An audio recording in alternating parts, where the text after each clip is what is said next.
Hello, and welcome to this video on some lessons that I learnt during the Couch to 5K. It's a program I completed about 2 years back and turned running from a chore, exercise that I dreaded that I had to do, to something I found it's an enjoyable activity for both my physical and mental well-being. Um, this video is about running, so suitably in the background I am playing Sonic 1, a game about arguably the world's most famous runner. The lessons are also wider than just running. In fact, it was little reflections from running that really started this channel going, and all of these can be applied as life lessons even though they're about running. So Couch to 5K is a running plan created in collaboration with the NHS that you can do through an app. It involves 3 runs a week with walk-run intervals and is done over 9 weeks. By the end of the whole Couch to 5K program, you can probably run continually for half an hour and be well on track for working towards a 5 kilometre run. The program's designed for sedentary people who have got no prior experience of running or really much of exercise, and the first week really only expects you to be able to run for 1 single minute. And when I'm talking about running, what I mean is more a slow jog. Unlike Sonic's motto, gotta go fast, speed is really developed after you've built up the stamina to be able to jog for half an hour. So I'm going to get into it. I'm going to go over some lessons that I've learnt, 11 to be precise. And at the end of this, at the end of each section, I will ask some questions for you to consider that you could apply to areas of your life that you might want to see improvement in. And when I ask those questions, it might even be that you want to pause the video to reflect or journal on them. So, lesson number 1. Don't compare yourself to other people. I don't know about you, but when I was doing the program, when I first started running, I seem to know loads of people who've made these really long runs, like half marathons. And when I started the program, I couldn't even run for a kilometre, let alone a race like this. These huge distances that I seem to see cropping up all over Facebook. And there can be a temptation, can't there, to compare ourselves to other people based on their accomplishments. And for me, I find when I do that, it can almost invalidate any of my progress. So recognize that the people who we compare ourselves to, they also had to start somewhere. Recognize that our social media feeds will skew our exposure such that we imagine that everyone is vastly more competent than us in almost every area because we're only being exposed to the milestones that people achieve rather than slow progress. With running, for example, you may see a friend who's putting out a fundraising post because they're about to do a 10K race. But you'll rarely see somebody put up on their newsfeed that they are struggling with week 2 of Couch to 5K. So it can sort of skew our exposure and make us think that everyone is vastly more competent than us because people just speak about their accomplishments. So if you do find yourself comparing, it can be really helpful to acknowledge that people have different circumstances. Running, let's say, others could have a different body type, a different gender. It might be that they've got more free time to invest into their running. They might have less responsibilities, so they don't have children at home, for example. Maybe they can afford the top tier running gear. Maybe they've got these amazing Brooks trainers and we're out there running with our own branded shoes. Maybe we live on a hill and they live on flat ground and running's easier for them. We can measure things based on people's outputs, but everyone's circumstances is unique. So I've got some questions for you on comparing yourself to others And like I said at the beginning, feel free to pause the video after I ask them and all the future questions in this video to check in with yourself. Is comparing yourself to other people stopping you from celebrating your progress? Are your comparisons realistic? Or are you comparing yourself to someone who's incredibly successful? And what would it feel like to drop that comparison and just work on you right now in this moment? My second point is ironically the opposite to the first. Compare yourself to other people. But what I mean by this is trust the process. As of last year, December 2024, the NHS's Couch to 5K app had over 7 million downloads, which is likely closer to 8 million now, which is huge, 8 million since it was started in 2016. What I'm trying to say is that this 9-week journey, Couch to 5K, running for half an hour, it's been followed by millions and millions of novice runners. And the effectiveness of this app has been researched, and the NHS have put their name on it and researched for accessibility. Now, on the 5th week of a program, there's a 20-minute run, which really shocks people because before that, the longest run that I've done is 8 weeks. And so many people, including myself, feel quite a strong self-doubt about it. Will I be able to run for 20 minutes without stopping? And when I had that self-doubt, when I was doing the program, I reminded myself to trust the process. And then maybe if it's worked for a million other people, maybe it can work for me as well. Maybe it can work for you. There are automatic negative thoughts that might pop around in your head. Thoughts like, I'm not good enough.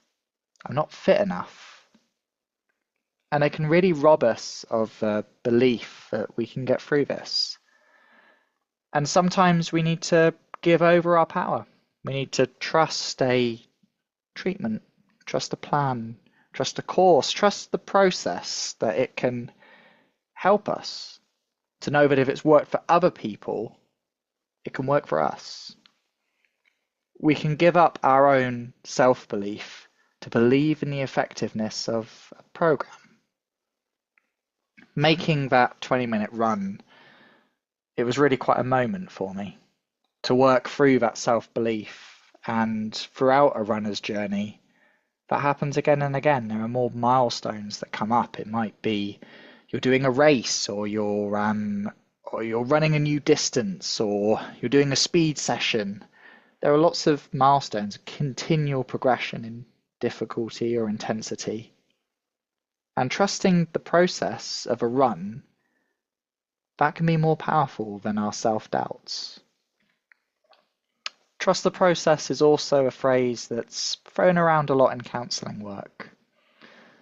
I'm a counsellor for perspective, if you hadn't seen from any of my other videos.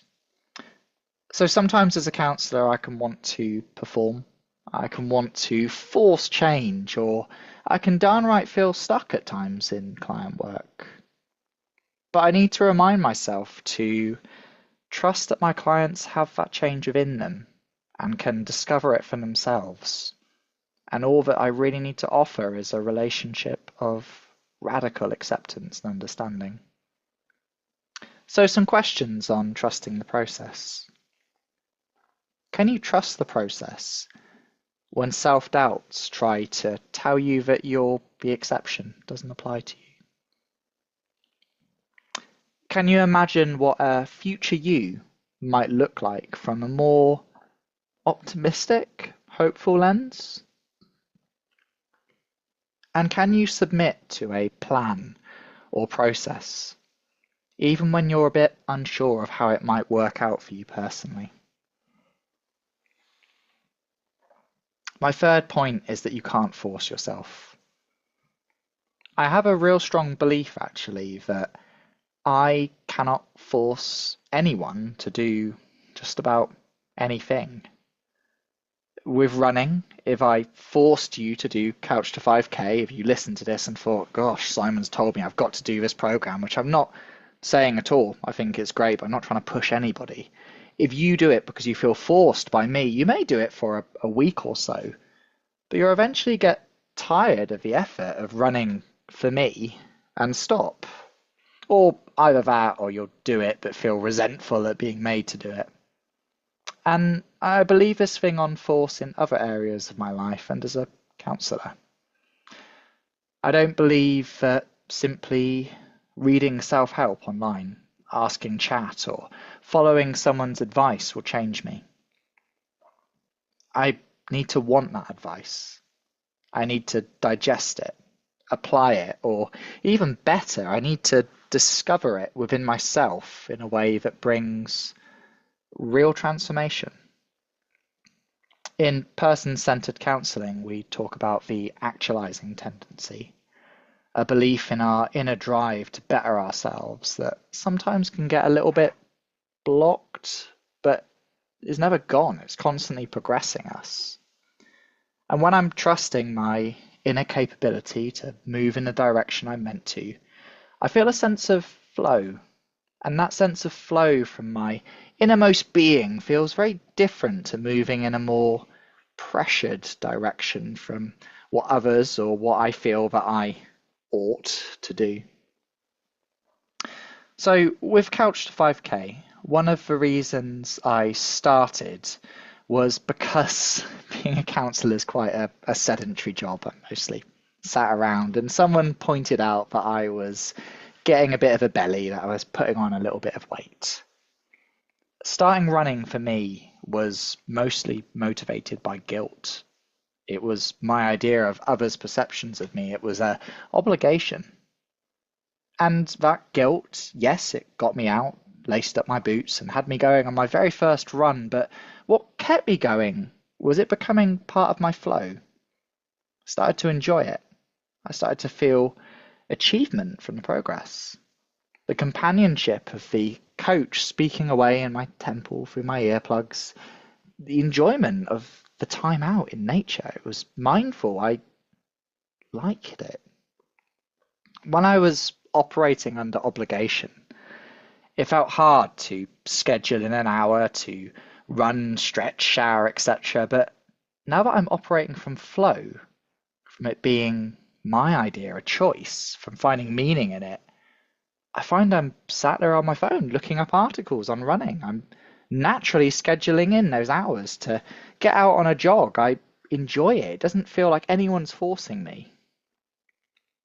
And when we can move from guilt and obligation to self-discovery to flow, those things that feel like tasks move to ease and something that we want to make time for.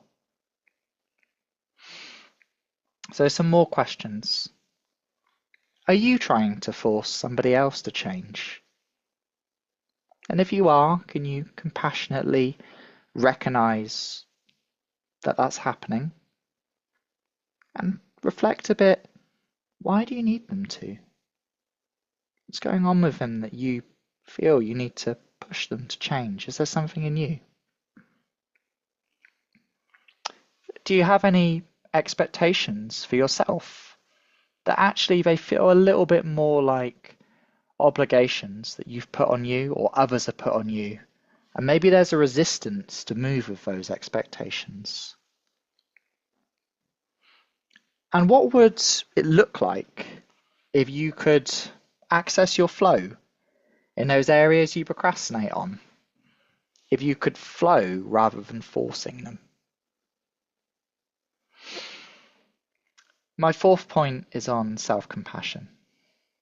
I joined the Couch to 5K UK Facebook group, and there are lots of people who comment on there about their running journey. People talk about bad runs, being slow, being held back by their body, not being able to progress at the rate the plan suggests, of feeling deficient?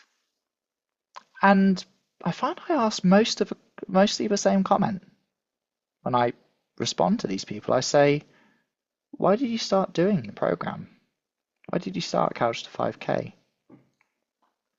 And no one has ever said, I want to run 5 kilometers in half an hour in exactly 9 weeks. It's something they've picked up on the journey. Most people say, I want to get healthier. It's usually what draws people in. It was never getting through the plan on time that attracted them. It was never running a certain speed. It was never reaching a certain distance. People do Couch to 5K usually to be healthier.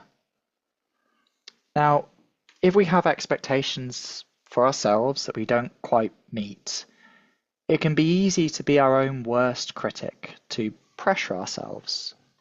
But like I said in the point before, we can't force ourselves.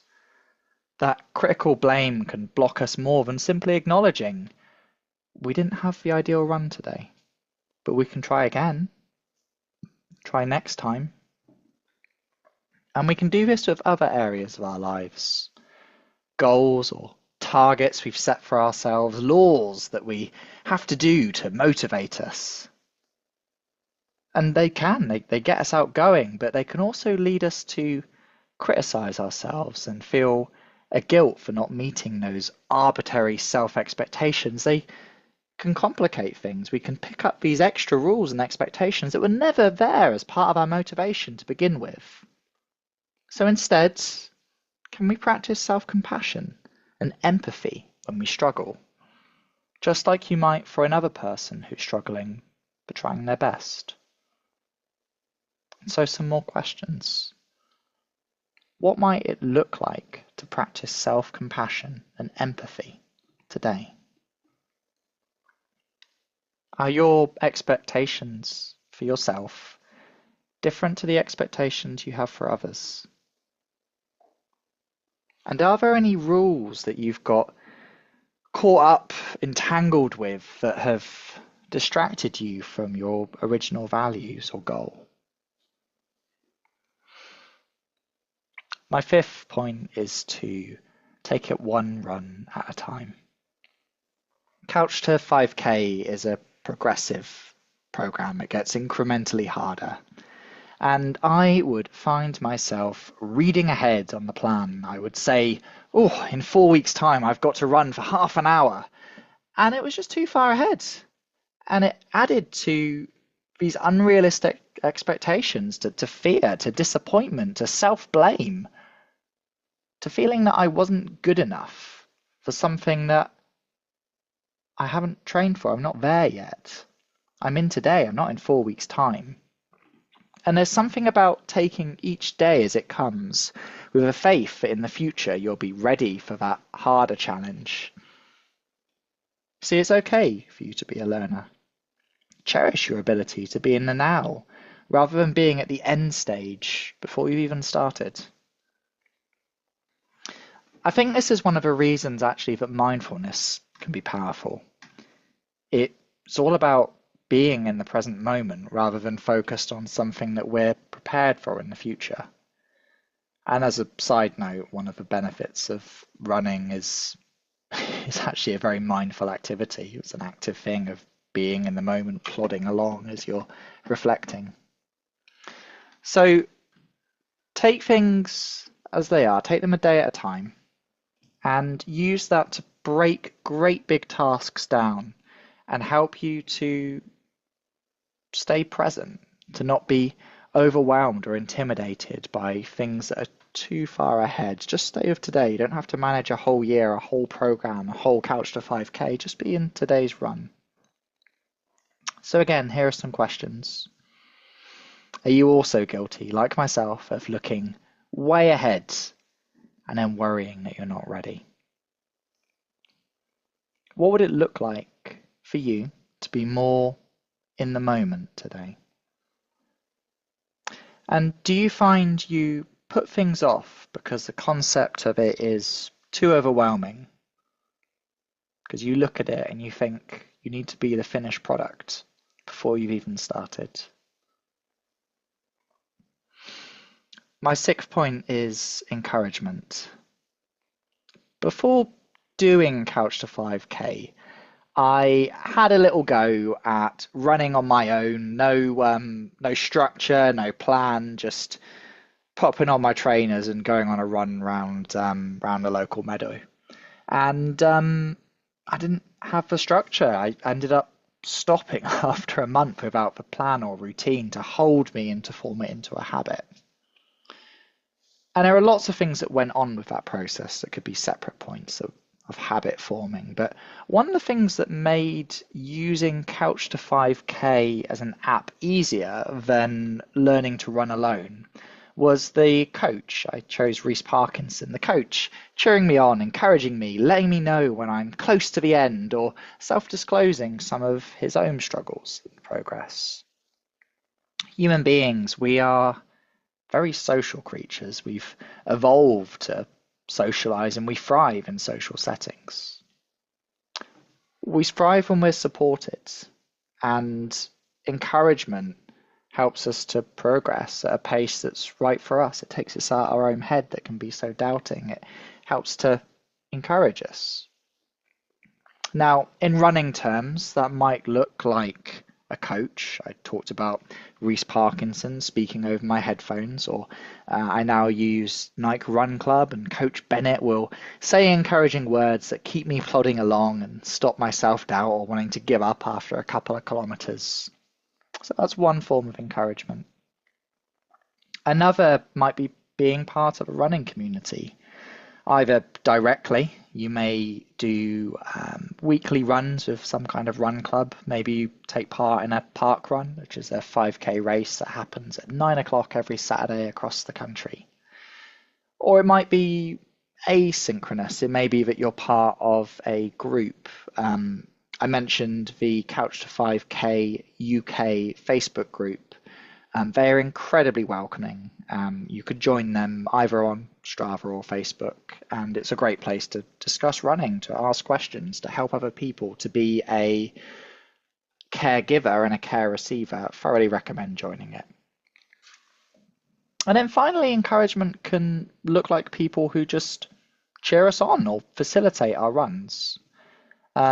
My wife, for example, she is not into running, but I am supported by her in the sense of she's happy for me to be out of the house for an hour 3 times a week to run and stretch. She's not directly running with me, but she's even supporting me by making space for me to run. And for you, that could be other practical steps. Say if you've got children, who helps with childcare while you're off jogging. So there are lots of different ways that you can seek encouragement, but do seek encouragement. And so some more questions. What support do you already have around you? Who encourages you when you're struggling? And does your encouragement that's in your life feel authentic and as though you're understood?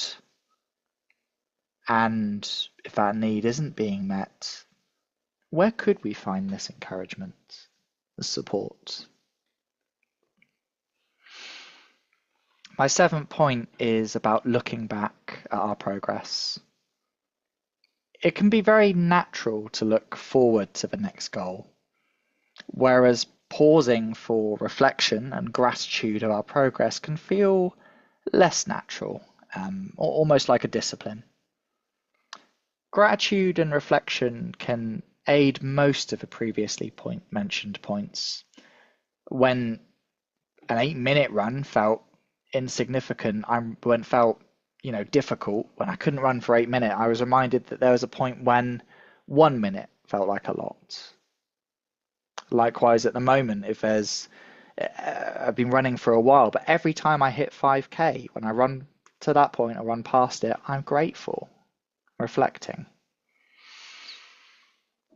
I can see that I've progressed through the course, and because I progressed through that course midway through it, I have faith for the future. At the moment, I would quite like to train for a half marathon, but I've been injured this week even. I've got a bit of a cough. Hopefully I don't start spluttering during this recording. And after an injury, 10K feels like too much. I can't make half of the half marathon. But I can recognize that I've accomplished milestones in the past. And that gives me faith that one day that halfer will happen. If I can make milestones previously, maybe I can make more milestones that feel unaccomplishable in the future. So when the next step feels unattainable, be encouraged by what you've achieved in the past. If we just focus on lists, deadlines, goals, we can find ourselves being quite deficit orientated. We can find ourselves focusing on what we're lacking. When we're grateful for what we've accomplished and who we are, we can congratulate ourselves and develop self-belief for future challenges. We can also reflect on what it was that enabled us to progress back then. And can we channel that? Can that inform how we progress in the future rather than focusing on this mystery future goal? What's helped us in the past and what can we channel to help us in the future? So again, some questions. What would it look like for you to build in time for reflection or gratitude? Do you find your focus on the future, it sometimes distracts you from being present in the now? And what has enabled you to survive and get this far, as far as you have in life? My 8th point is around distractions. I quite like to listen to podcasts while running, and often I find if there's coaching or a podcast that the run is easier than if I'm doing a naked run. That just means a run with no technology, so no coaching, not running naked. And if I'm running without and just trying to focus on the breath, distraction makes things easier. Anyone who has stood up, let's say at a wedding, for example, and given a speech might realize that the more we worry about exactly what it is we're going to say, how we're going to say it, and how it's going to go down, the more we sort of freeze up and find ourselves blocked. In running terms, it can be useful to check in with ourselves every now and then. How is our running form? How's our breathing? Are there any muscles that are aching? Are we fatigued? How's our self-talk? But if we overly focus on those moments of discomfort during a run, it can sort of magnify that discomfort.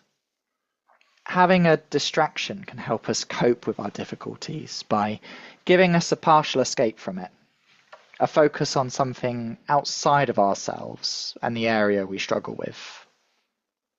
As a counsellor, I find it interesting to know what it is that people do to relax when they're going through something that is distressing or uncomfortable. The media, the fantasy, the hobbies, what it is that they do to escape, what serves them as a distraction from the situation that they're going through, to take them to a different place so that we're not solely overwhelmingly focusing on discomfort. Checking in with it, sure, being aware of what's going on for us, but not living there. So some questions. Planning and looking at ourselves can be really helpful. But do you also find that you're too focused on the discomfort of your situation? What might a distraction or an escape look like for you? And what needs are being met in your distraction? My 9th point is to not panic, to catch your breath and to rest. As mentioned in the previous point, if I focus on losing my breath, losing that pace of breath, or on how tired my legs, my lungs, or the self-talk, what's going on in my brain, if I focus too much on that, it really interferes with a run. Focusing on the struggle too much can create a panic, which can just make us want to stop. Dr. Dan Siegel described a concept called the window of tolerance when we're discussing things that can be triggering in therapy, traumas, for example.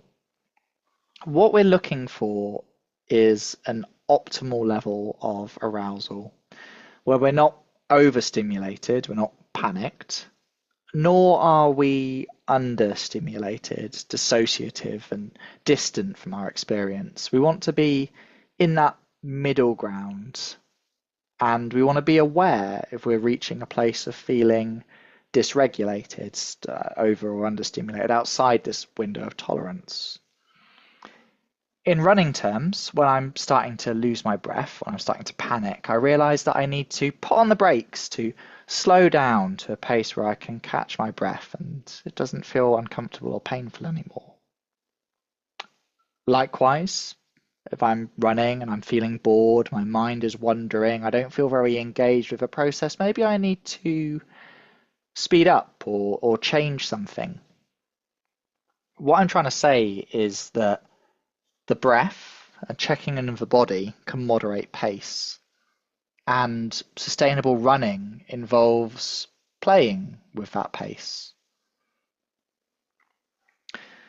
Couch to 5K as a program is based on intervals. It builds stamina by mixing periods of running with periods of walking. But the first run, for example, is 1 minute of running, 90 seconds of walking, repeat 8 times, and then by the end of it you're just running for half an hour. But there's mixes of running and then walking. And just like the slowing to catch our breath, the walking intervals are vital for building up stamina. Likewise, it's unrealistic to expect ourselves to be constantly productive in areas of our life. We're not robots, we're not machines, we're not Superman. We don't operate at a static, constant output. We're human. Fluctuating, that's part of it. And so too, our pace in life should vary. Couch to 5K also has structured rest days. It asks you to do 3 runs a week and encourages you to have at least 1 day's rest between those runs. See, when we rest, our body repairs itself. It fights off invaders. And the muscles that we're training, the lungs, the legs, all of our muscles, they begin to grow during rest. The healthy sleep, eating, getting enough protein, all of that is part of growing as a runner. If we just exercised and weren't purposely building in time to rest, we'd actually end up injuring ourselves or burn out. It wouldn't be sustainable. So what I'm saying about this plan is that pausing and resting is built into every run, as well as between runs. And those rest days, they're just as important as the run days in getting to that 5K goal. And so some more questions. How can you create more awareness when you are not within your optimal level of arousal, that window of tolerance? Can you change your expectations to allow periods of both intense but also less intense progress? And then what does rest look like from your situation? And how can you schedule in periods of mild and deep rest? My 10th point is to invest. For me, investing in Couch to 5K looked like downloading the NHS app and buying some kits like shoes and headphones. I'm a Shocks man. These are my favorite kind of headphones. I like them so much I bought them for counselling work as well as running. When we're looking to progress in something, we invest in it. We invest our time, we invest our money. We also invest our passions, our emotions, our interactions. When we invest in one area, it also means that we have less capacity to invest in others. The word decision in Latin, decidere, literally means to cut off. When we decide that we will invest in one hobby, it means that we're cutting off other areas of our life. An investment is a risk. You may, for example, start Couch to 5K and be a bit unsure whether it's just going to rock out to be a fad for you, so you might be reluctant to invest and buy yourself a cheap old pair of trainers. But if we don't invest, we're at more risk of injuring ourselves and not getting the right ankle support, etc. And so we've made a choice. If you are serious about growing in an area of your life, investing in it makes that area more likely to grow. And like I said earlier, we're not just talking finances. I'm talking about investing, a lot of us, in areas of our life that we want to grow. Hobbies, relationships, career, whatever it is, if we want it to grow, there's a cost. So some questions. What area of your life would you like to see growth in? What would it look like for you to invest in it in a way that's meaningful for you?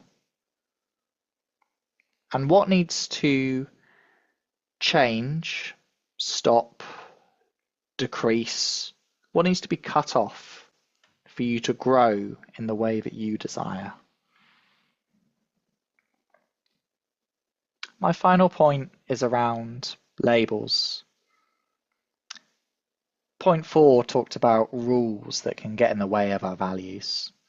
And my intention when I wrote this as an article 2 years back was to share some insights that I learned from running.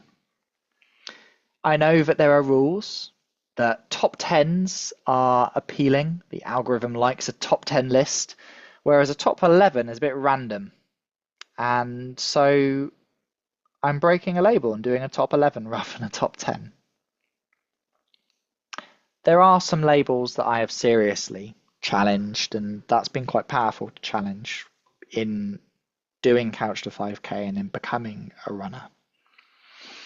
So I had some labels over myself, such as I'm not athletic, or even in writing this, I had a label that I didn't know enough to produce content. I'm not good enough.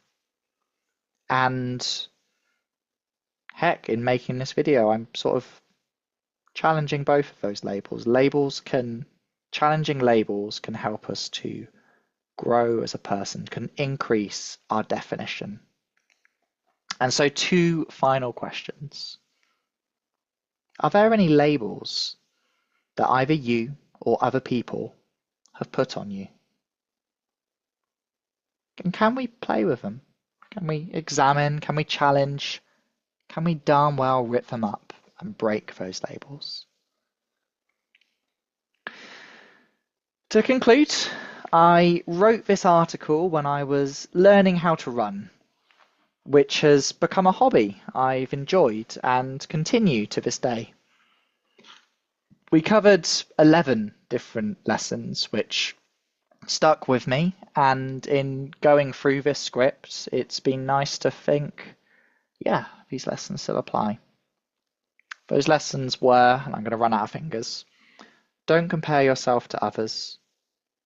Trust the process. You can't force change. Give yourself a double portion of self-compassion. Take it one day or one run at a time. Find yourself sources of encouragement. Look back on your progress. Find reasonable distractions in the midst of discomfort. Catch your breath. Build in periods of rest. Invest in yourself. And now I'm out of fingers. Tear off those labels. One of the wonderful things about running are lessons that we really start to digest as our brain slowly plods around within the serenity of a jog. These were some of the lessons that I learned during the Couch to 5K program. But the process of learning, of self-reflection, of having things really become true for me, that never ceased and still informs a lot of my reflection, a lot of my content. I'm mostly a shorts channel, and heck, if you go to the running playlist on my channel, you'll see that reflections on running have inspired an awful lot of the little 1-minute videos I make. If you'd like to leave a comment, I would earnestly be fascinated to read some of the lessons that you've learned during your running journey. Hell, just let me know what lesson you learned or reflected on your last run. To end, my name's Simon. I'm a counsellor. I work face-to-face in Oxford or through telephone and video calls. Do contact me if you're interested in starting a journey of counselling. I would love to run with you on your journey. That'd be interesting to actually do a counselling session whilst running. I don't know if I'd have the stamina to do it, particularly not to see more than one person a week, but allegorically, I'd love to run with you. You can reach me through email at simonslistening@protonmail.com. And my website is www.simonslistening.co.uk, where this video was also written as an article, and I'll put a link in the doobly-doo. You can also find me on Facebook at Simon's Listening Counselling Services, or I'm on YouTube. You can just click and subscribe to my channel, check out some of my other videos, as well as TikTok at Simon's Listening.